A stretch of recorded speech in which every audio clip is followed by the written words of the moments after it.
hecho muy bien en venir aquí porque vamos a celebrar algo importante. Vamos a hablar de cultura, vamos a hablar de política, vamos a hablar de pueblos que son muy distintos, pero en realidad son muy parecidos, y en la vida siempre tenemos que buscar aquello que nos asemeja, aquello que tiende puentes, aquello que significa acercamiento, no aquello que significa división.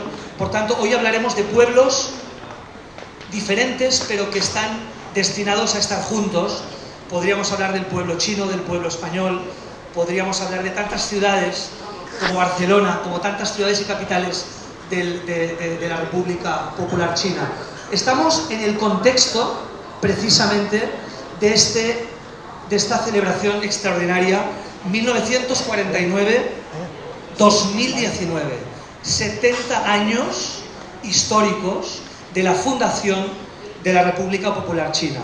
Hablaremos, por tanto, de China, hablaremos de la economía china, y evidentemente, cuando se habla de economía, se habla de personas. Todos aquí hoy estáis de alguna manera vinculados con la economía, todos somos ciudadanos, todos pagamos impuestos, todos generamos impuestos, pero sobre todo somos personas. Por tanto, hablaremos de esta dimensión humana, y lo haremos con tres personas que nos van a ilustrar muy bien cómo era la China antes de esa fundación, antes de esos 70 años, cómo era la China antes, cuál ha sido la evolución de China en estos 70 años, y evidentemente a mí siempre me gusta hablar del futuro. Por tanto, cuál es la China a partir de hoy, a partir de la semana que viene.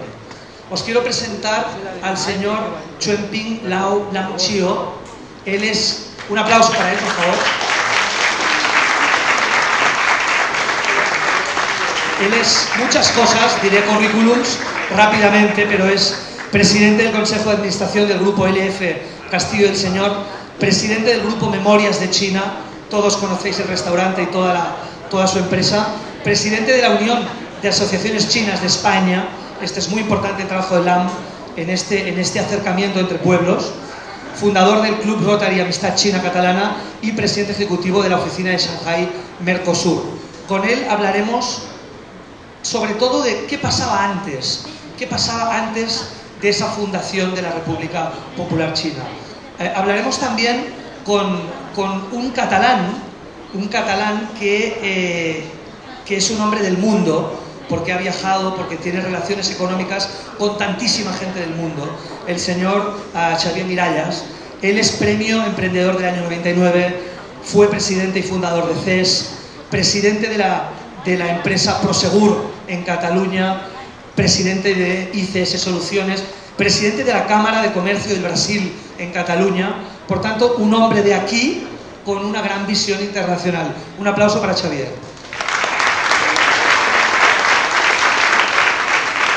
Y hablaremos y conoceremos una experiencia absolutamente significativa de un hombre con una familia, con una estirpe, que han tenido éxito, un verdadero éxito empresarial, cuando no era tan fácil tener éxito. Por tanto, nos explicará cuáles han sido las claves del éxito que ellos han construido desde su familia. Él es el señor Xunjie Xu Ye, asesor de asuntos en Hong Kong, en Macao, en Taiwán, vicepresidente de la Cámara de Comercio China en Ningbo, vicepresidente de la Asociación de Promoción Comercial Hispano-China y muchas otras cosas. Un aplauso para él.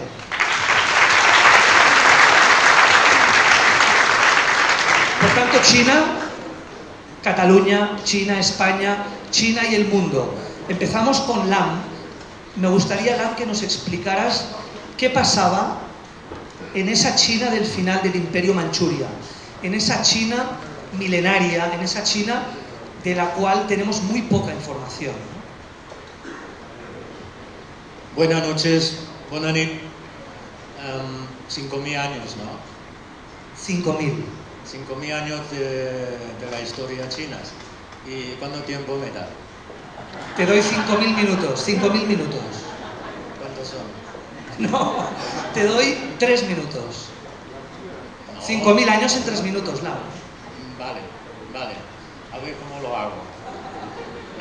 La historia china, la verdad, es muy larga. ha tenido momento así, así, y hasta ido a sótano.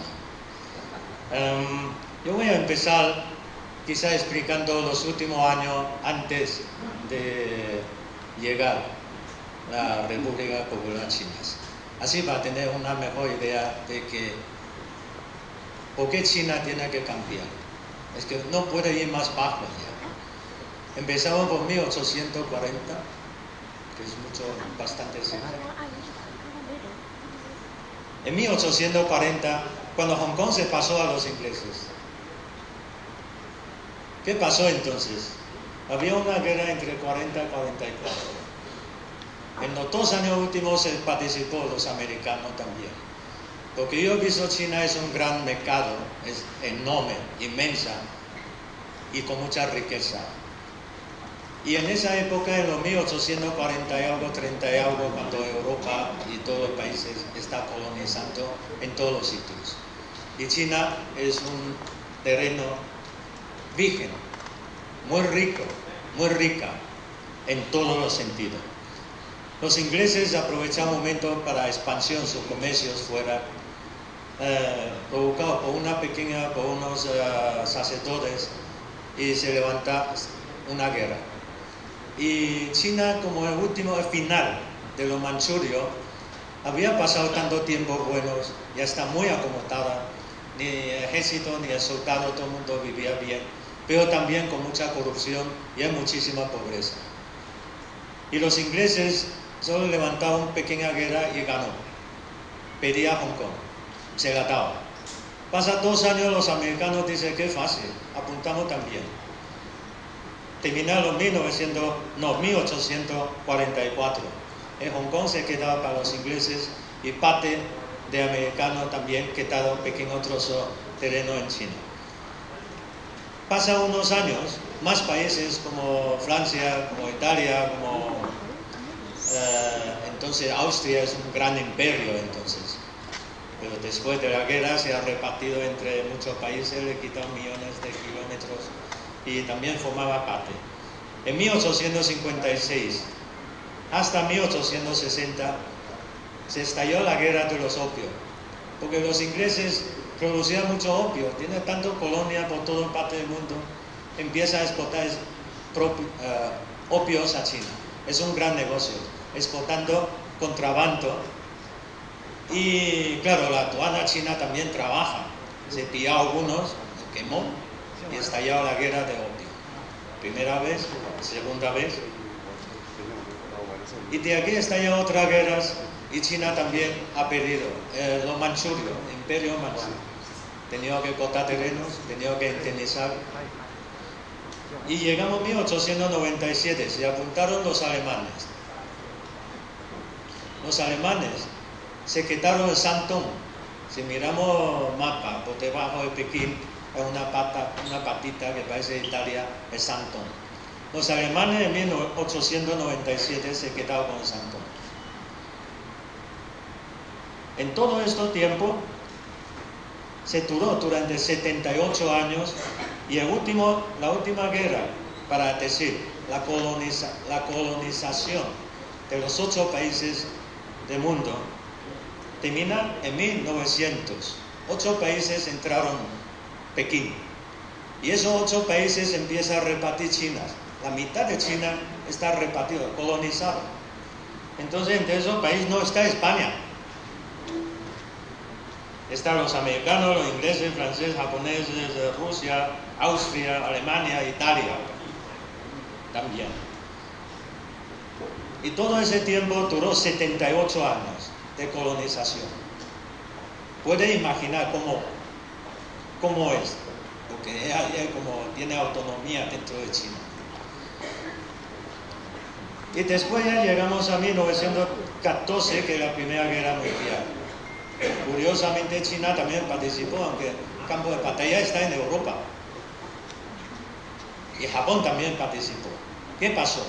China envió 150.000 hombres para ayudar, no directamente en la guerra. Japón también estaba en la Primera Guerra Mundial, pero ¿qué ha hecho? en vez de enviar su tropa a participar en la guerra, envió a la tropa para conquistar el Shandong, donde estaban los alemanes, o sea, China, mandando a gente fuera y los japoneses mandando a gente a conquistar el terreno que tenía colonizado los alemanes.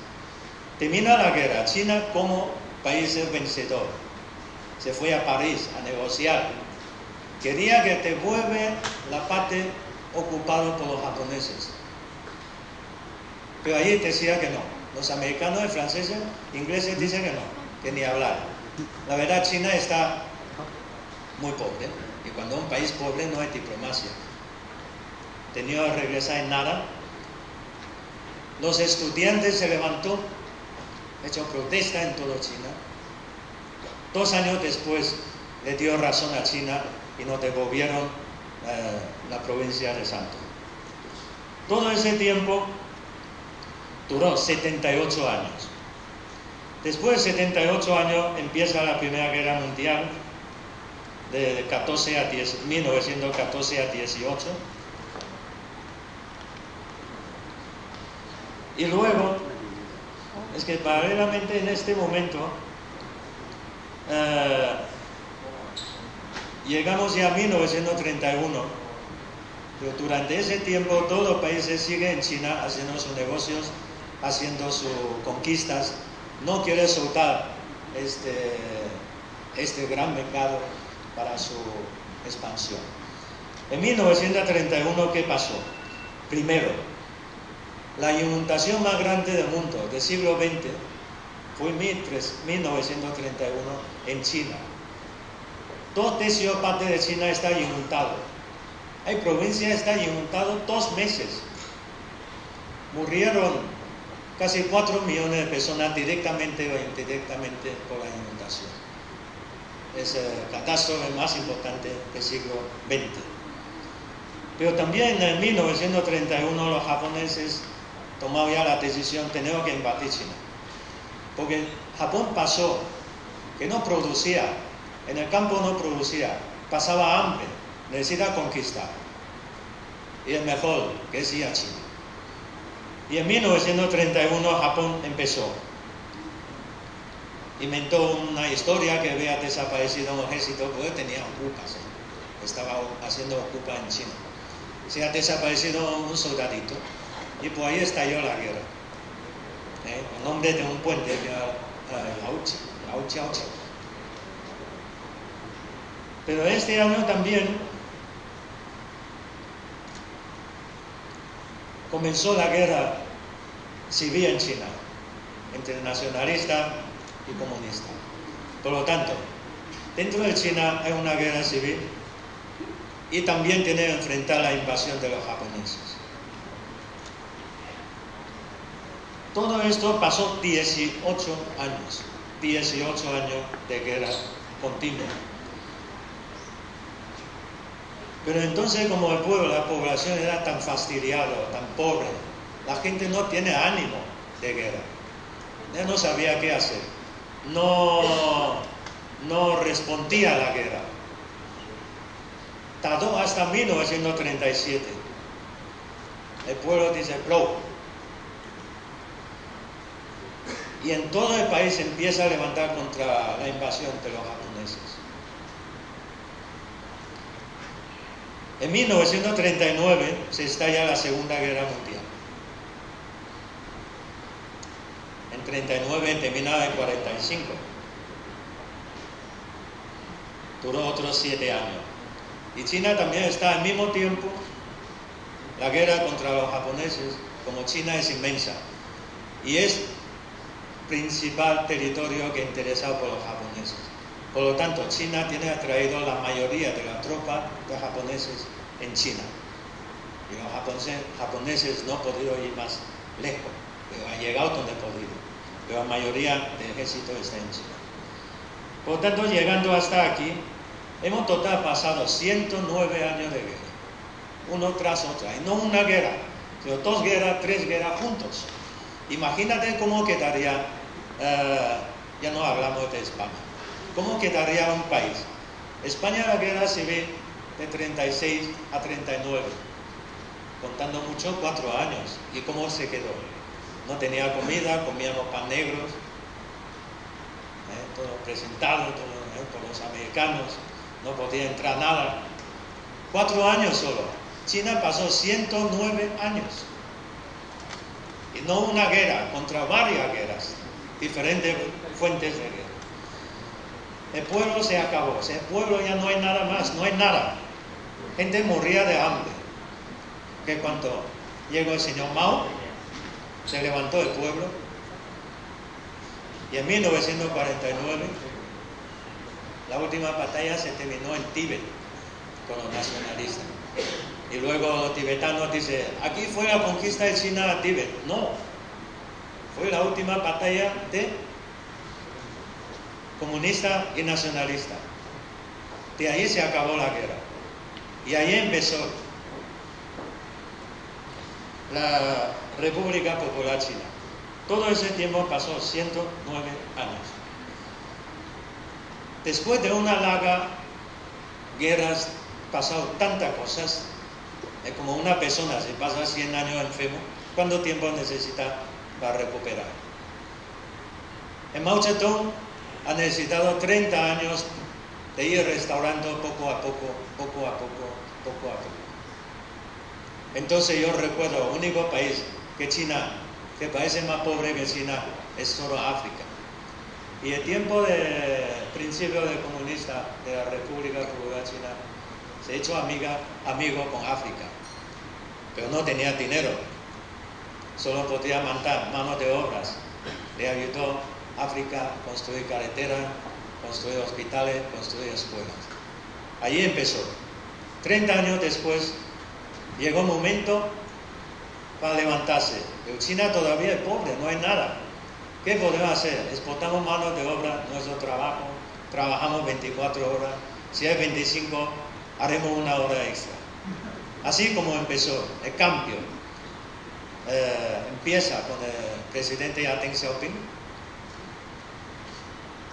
empieza a cambiar y empieza a levantar, pero por tanto nuestro esfuerzo.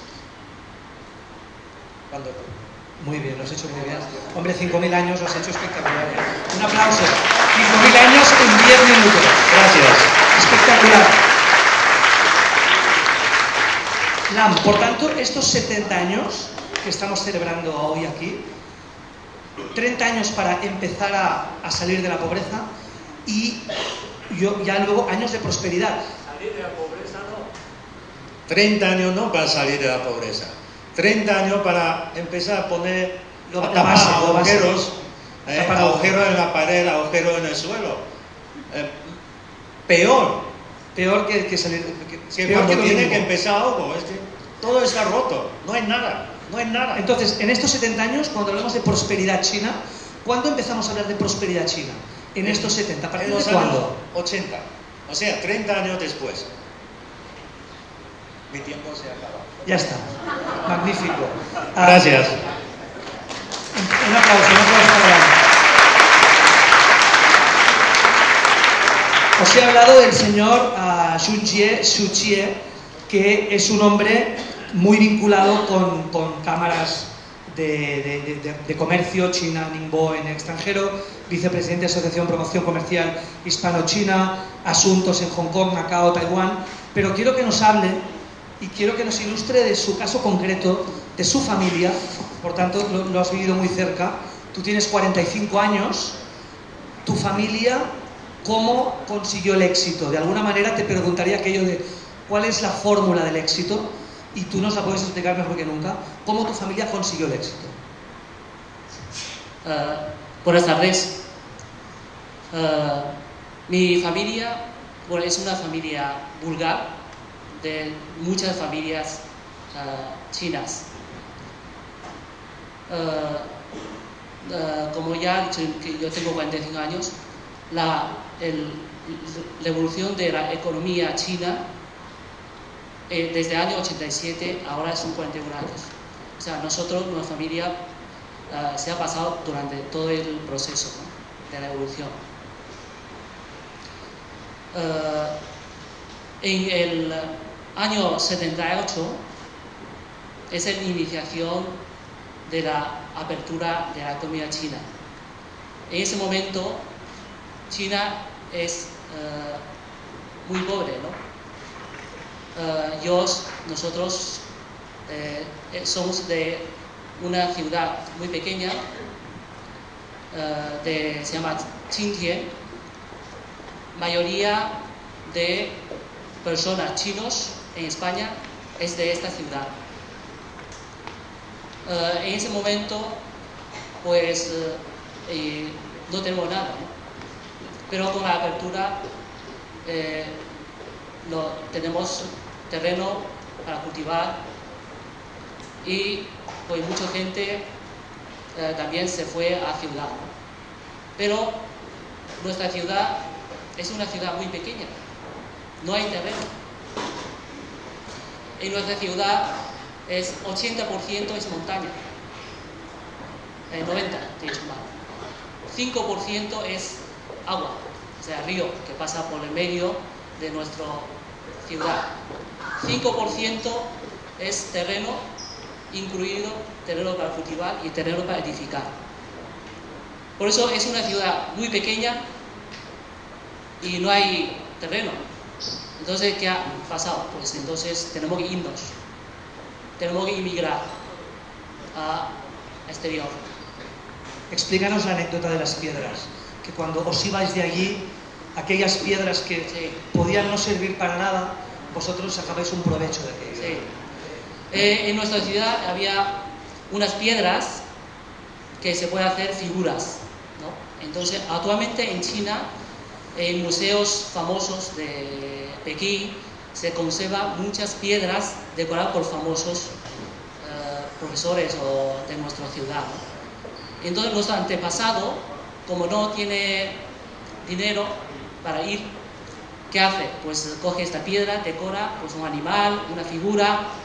Y como estamos cerca de Wenzhou, es una ciudad que es cerca, que está en la costera, ¿no? Nosotros, el río baja y ya es muy cerca de Wenzhou. Entonces, vamos a Wenzhou, cogemos nuestros antepasados en el barco trabajando, llegando hacia Europa. Entonces ahí vendiendo figuras, y entonces luego pues ganando dinero, pues enviando dinero a casa para comprar ahí pues terreno, para construir una casa. Pero esto después de la República Popular China, esto se cortó porque había entre guerra de comunistas y socialistas, entonces ya no se puede regresar. Entonces nuestros antepasados se quedó en Europa. Nosotros, después de la apertura, nos dio esta oportunidad de salir de China. Entonces nosotros, nuestra ciudad, sobre todo en el año 80, inmigramos muchísimos a Europa. Como tenemos familia aquí, venimos aquí. Pero nosotros, o sea, venimos, pero traemos también nuestra familia, ¿no? Entonces mi padre en el año 84, con mi padre, se emigró a España. Yo con mi hermana en el año 85. Entonces, como cuando llegamos a España, mi padre pues, no conoce otros oficios, ¿no? Entonces, ¿qué hace? Pues mira, un restaurante chino, ¿no? Que es fácil de hacer, ¿no? Entonces, pues empezamos con los restaurantes chinos.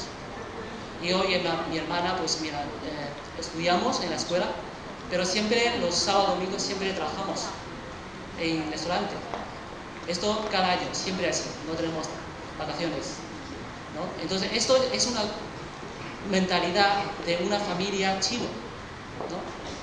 Trabajamos toda la familia, y también ahorramos mucho, y de así, pues mira, vamos siguiendo trabajando, ¿no? Pero esto también, cada etapa siempre hay oportunidades.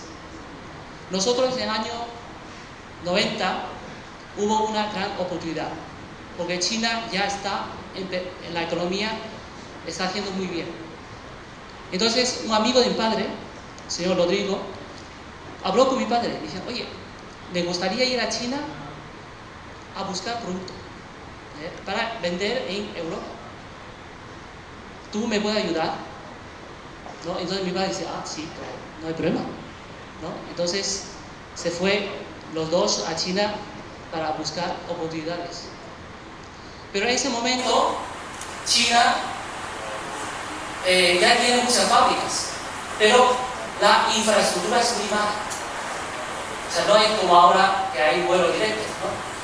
Que tú ahí de noche sales y dices, oye, mira, mañana estaremos juntos, ¿no? Y llegas a Barcelona por la mañana y se estacionan juntos. No, en China en ese momento hay que coger muchos tránsitos para llegar. Y las carreteras en China, pues ir de un sitio a otro sitio de 200 kilómetros, a lo mejor te dura 15 horas. ¿No? Esa es la situación en ese momento, ¿no? Pero el gobierno chino es un gobierno, como digo, es un gobierno muy amable, o es un gobierno que hace mucho esfuerzo para que la economía vaya bien. Nosotros, mi padre me contó que cuando llegó a China, el gobierno le ayudó mucho. O sea, le dice, oye, ¿qué quieres buscar? ¿No? Yo tengo un bruto, como nosotros estamos en rama de baños, pues se dice, vale, tú quieres la quesería, válvulas. Mira, esto en Taizhou, esa zona fabrica válvulas, pero de aquí hay unos 400 kilómetros. Te acompaño, ¿no? Y él le acompañó a Taizhou para buscar válvulas. Y también se fue con él junto a la fábrica, ¿no? Para presentarle, ¿no? Estos extranjeros quieren comprar esto, ¿no? Esta prestación no suele haber en otros países, pero en China sí. Y bueno, de así empezamos. Vamos comprando el producto, pero en ese momento el producto chino es precio muy, muy barato, pero calidad inferior, no es muy buena. Pero con los transcursos de colaboración llegamos a hacer varias empresas mixtas en China para mejorar calidad y mejorar producción. Nosotros lo que aportamos es las normativas europeas y enviamos personal técnico europeo para enseñarles cómo fabricar, cómo controlar calidad para hacer un producto bueno y para vender mucho en Europa. Y así empezamos nuestra integración de nuestras empresas en China. Magnífico. Un aplauso muy interesante, realmente. Esta lucha constante, hasta el éxito. Me gustaría hablar con Xavier Miralles. Xavier, explícanos desde aquí, desde Occidente, desde Cataluña, desde España. Tú que eres un hombre que viajas mucho, te mueves mucho, por ejemplo, presidente de la Cámara de Comercio Brasil-Cataluña, tantas experiencias internacionales. ¿Cuáles son para ti los aprendizajes de la cultura china? Es decir, nosotros, tú, empresario catalán, tantos empresarios catalanes, españoles, ¿qué tienen que aprender? ¿Cuáles son los valores? ¿Cuál es el aprendizaje de la cultura china de los emprendedores chinos? Juan Sanjao, buenas noches, estimado cónsul general, señor cónsul general, estimadísimo y queridísimo amigo Xavier Trías, autoridades, amigas y amigos. Hoy es un gran placer estar aquí. Tengo que deciros que desde la máxima humildad, porque me pidió mi amigo Lan Chuen, a quien le debo, con quien tengo una relación extraordinaria desde hace muchos años, si podría preparar alguna visión de cómo veo China y realmente qué oportunidades y qué evolución veo en el futuro próximo. Bien, para hablar de futuro es evidente que tenemos que hablar de pasado, ¿no? Y el pasado es un pasado, el pasado de China, no voy a volver a hablar de él porque yo creo que lo habéis definido hace un instante los dos a la perfección, pero si tuviéramos que abundar en cuáles son las cualidades del pueblo chino que aquí en Cataluña, que es donde más conozco el entorno. Más cerca del micrófono.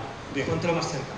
Bien, decía que es el entorno que más conozco, básicamente porque LAM a lo largo de los últimos años ha tenido la amabilidad de darme la entrada a encuentros con autoridades chinas, a recepciones y a las fiestas nacionales o a las fiestas del Año Nuevo, pues ha crecido en mí, por supuesto, la admiración por un pueblo y por una colonia china que aquí demuestra una enorme laboriosidad y demuestra, sobre todo, una integración excepcional en cuanto a que es una colonia que solamente aporta aspectos positivos a nuestra relación. Mirar hacia China y hablar de este 70 aniversario es hablar de un PIB en su momento de 69.500 millones de yuanes a los 90 billones que hoy China tiene como Producto Interior Bruto. Esas colosales cifras unidas a un país que tiene 9,5 millones de kilómetros, que tiene diferencias sustanciales, como le ocurre a otro país que yo represento, a Brasil, tiene diferencias entre el este y el oeste, tiene diferencias entre el norte y el sur extremadamente acentuadas, hacen que China en este momento, bajo la evolución que perfectamente explicaba Lam desde Deng Xiaoping, nos encontremos con un país de una evolución y un crecimiento estratosférico. Hay que mirar los 700 millones de personas que vivían en la pobreza no hace demasiados años, a pasar a los 16 millones que hoy en día están en esa circunstancia de una población que supera los 1.450 millones de personas, que crece anualmente en el entorno de casi los 20 millones de nuevos chinos, y por tanto pues nos encontramos ante un escenario vertiginoso en términos de crecimiento. La incorporación de China a la Organización Mundial del Comercio y absolutamente a todos los ámbitos de protagonismo mundial, el hecho de que haya tenido una serie de citas de trascendencia universal, como los Juegos Olímpicos y otros muchos protagonismos, hacen que hoy China sea ese gran protagonista de un futuro que habla de un salto también espectacular en términos de renta per cápita, del orden de unos 18.000 dólares de renta per cápita, hacen que China se sitúe ya entre los países con una trascendencia importantísima. Ese coloso que hoy en día es el segundo país más importante del mundo en términos de gestión de comercio, con esa evolución también de abandonar un sector primario que hoy solamente pesa del orden de un 7%, el sector industrial en el entorno de más del 40% y el sector de los servicios con el 52 o 54%, hacen que China hoy sea ese invitado a todas las mesas para ver por dónde van las megatendencias del mundo. En ese sentido, repito, yo he tenido la oportunidad de vivir circunstancias que hablan por sí mismas de un protagonismo incuestionable y de una evolución que se antoja a todos los que queremos vivir un futuro espléndido, el generar unas alianzas estratégicas, el generar unas relaciones que vayan mucho más allá de lo que hoy estamos, que son, decía antes con Lam y con Andrés, que soy espectador de una pobrísima diplomacia económica en el que la balanza de pagos entre China y España se mide en unas exportaciones por parte de nuestro país de algo más de 6.000 millones de euros, y en el caso de lo que es la importación de China estamos hablando en el último ejercicio de unos 25.000 millones de euros. Esa es una balanza que habla, pues seguramente, de que tenemos poca capacidad de penetración, o nos falta valentía, o nos falta el abordar estos desafíos pues con la firme voluntad claramente de querer construir una relación como la que tenemos hoy en Barcelona o en Cataluña, los chinos y los catalanes. En ese sentido yo creo que deberíamos de escuchar pues las ofertas que nos hacen, el buscar esa simbiosis y ese mestizaje económico que estamos intentando vivir y favorecer, y por tanto yo hoy el hecho de tomar la palabra aquí en nombre de todos y hacer una aportación realmente humilde pasa por agradecer a LAM y a todas las asociaciones y a toda la comunidad china el grado de integración y la oportunidad que nos brindan de poder dar pasos de gigante, como así lo ha demostrado también el año 2018 con la visita del presidente Xi, y teniendo en cuenta las ofertas y las invitaciones para formar parte o para jugar un papel relevante y protagonista en el contexto de lo que es la ruta de la seda, y más allá lo que es la diagonal europea, cuyo máximo exponente indudablemente es el corredor mediterráneo. Muchísimas gracias, Javier. Muy claro, muy ilustrativo, muy significativo lo que has dicho. Nos gustaría que LAM nos hiciera un último dibujo, LAM, estamos celebrando 70 años. LAM, ¿qué va a ser de la China en los próximos 70 años? ¿Cuál es el futuro de la China? Últimas palabras. El futuro de China es lejano, cercano, lejano, no lo sé. De momento, el proyecto, lo que está haciendo el presidente Xi, una apuesta personal, es sacar los 80 millones de personas de la pobreza. Esto es lo que está haciendo en los últimos 10 años. Se supone año que viene se termina esos 10 años. En China la estructura de gobierno es completamente diferente que el mundo occidental. Por lo tanto, aquí muchas veces no entiende, y se cree que China se adjudica por dedo. No, los políticos en China se forman desde su propio pueblo, tiene el pasaporte, comarca, pueblo, luego ciudad, provincia, y luego entre miles sale uno. O sea, es un aprendizaje o entrenamiento de por vida. La presidencia en China se forma por 9 personas, y podemos decir, para entender mejor, 9 personas son 9 partidos. Pues vienen de sitios diferentes, cada uno tiene su formación, por tanto no decide una persona. Lo que pasa es que 9 personas viven muy cerquitas, y allí, aparte de eso, tienen los ministros y tienen los demás.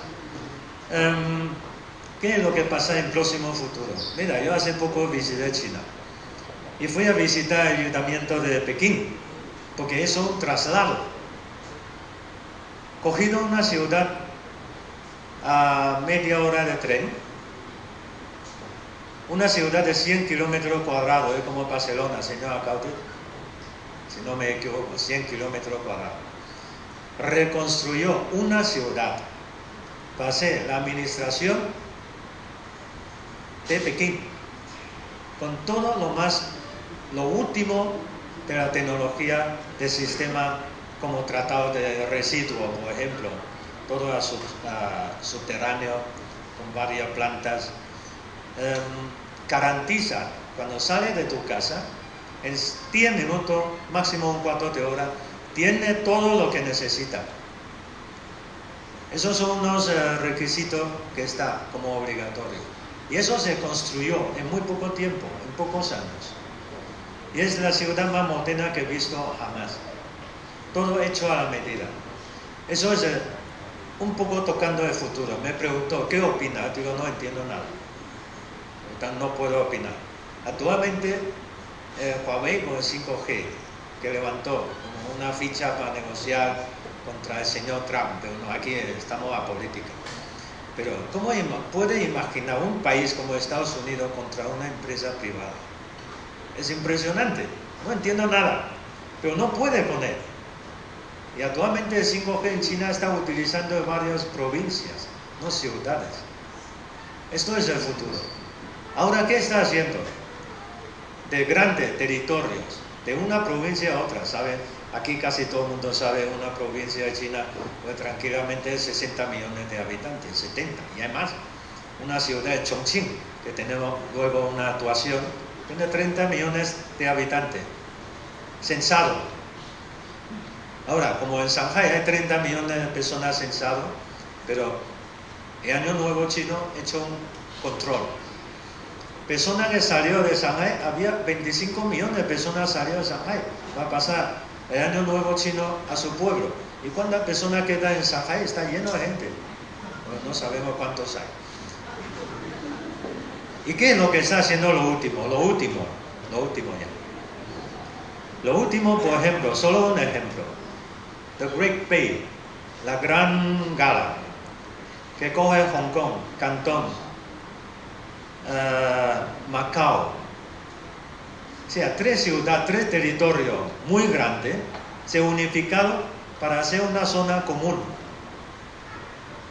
en desarrollo tanto tecnológico, de viviendas,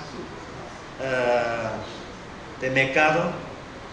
O sea, aparte cada uno, una provincia se junta con otra por estrategia y tiene otras normativas específicas para un desarrollo. Es una provisión hacia el futuro. La verdad, si no vivimos allí, hacemos estudios, difícilmente puedo entender cómo gestiona esto, pero está haciendo, ha construido puentes muy largos, pasando el mar y por túnel, y se ha conectado todo. Esto está pasando. ¿Qué pasa ahora con el Hong Kong? Precisamente un país, todo sistema funciona. Precisamente el gobierno chino, con tanto respeto y cumpliendo su promesa, cuando recuperó Hong Kong, los ingleses no querían soltar. Entonces, habló una de las condiciones, el gobierno chino tiene, respetamos un país, dos sistemas. China mantiene su educación colonial, mantiene el sistema jurídico colonial de los ingleses. Actualmente los 10 jueces, 9 son extranjeros, mayoría ingleses. Y son jueces de por vida. Por lo tanto, todo lo que pasa allí, hay uno que se ha cortado 4 dedos a una policía, entra y sale el día siguiente. Un policía que pega un polazo a uno, no sé si será una semana. Bueno, eso es lo que pasa. Eso es lo que pasa, pues China es demasiado respetuoso. Si fuera a mí, yo lo arreglaría en una semana, cogiendo el sistema catalán o español. Precisamente por este respeto, no ha enviado ni policía ni tropas a pagar la manifestación. Y estos jóvenes que salen a protestar, todos tienen 20, 22, 24, habían nacido después, la mayoría de ellos, cuando Hong Kong ha devuelto a China. Pero, como China respeta su sistema de educación, su sistema político, tiene la más libertad, más democracia que cualquier país de este mundo. Todos aquí, la mayoría ya ha estado en Hong Kong, en China. ¿Sabe cómo es China? Es un paraíso. ¿Qué más pide? Quiere más libertad. Libertad de cambiar un gobierno. Por tanto, eso es una cosa que tenemos que considerar y pensar. Y al final, pues nada más. Y estoy encantado de estar aquí, de ver todos esos buenos amigos. Un aplauso para los tres. Un aplauso para esta República Popular China, que ahora celebra 70 años. Vamos a celebrarlo para los próximos 70. Hablábamos del futuro, Lam nos explicaba el futuro. ¿Sabéis cuál es el futuro más inmediato? Son los músicos que reclaman su espacio. Los músicos ya están haciendo sus ensayos musicales. Vamos a escuchar y a disfrutar de una actuación fantástica de la Delegación de Cultura y Turismo de Chongqing, Esto va a ser después. Primero un pica pica, primero una copa. Gracias por venir y por los próximos 70 años.